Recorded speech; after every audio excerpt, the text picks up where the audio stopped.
Subscribe now and press the bell icon. Never miss an update.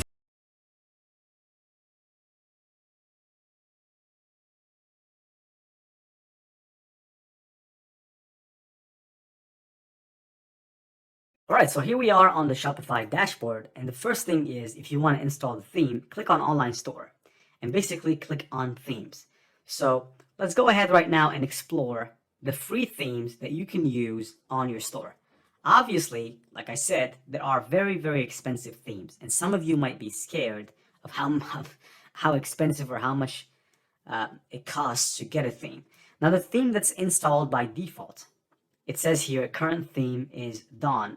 And basically this theme, I would say, is not the worst theme, but it's definitely not the ideal theme for the kind of store that we're trying to create. So in order to replace that theme with another theme, I want you to scroll down and click on Visit Theme Store. Of course, there are free and paid themes. So among the free themes, there are basically just 11. And the paid themes, there are 101. And basically you can see over here that the prices can go up to $350, which, if you want my opinion, is a lot of money. So click on free over here and then scroll down to the bottom theme right here, color block. Click on color block, and this is the theme that I'm going to be using for the store, which is the theme that I use for the other store, by the way. So click on try theme and basically wait for it. Now the theme is being installed. All right, so once it's installed, it's gonna take you here, but basically you're not done yet because there is a theme that was installed by default on the store. So first off, we're gonna have to go and remove this theme that we're not gonna use. How do we do that? Scroll down to color block, wait for a second until it finishes from loading, and then after that we're going to click on customize or publish. I'm sorry, click on publish, right?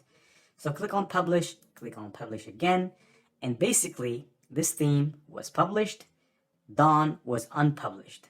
So click on the three dots on Dawn, scroll down, click on remove, because a theme that you're not using must be removed because it slows down the store, right? And it goes the same way with WordPress. If you are on WordPress, if you have plugins or themes that you're not using, you should remove them, because they contribute to making your store slow if you keep them. But if you take them away, they contribute to making your store faster. So right now that we are on color block, let's click on customize if we want to customize the theme. But first of all, we're gonna have to go ahead and create our product collections first. For more updates, subscribe to our channel, click the show links and enjoy watching the videos.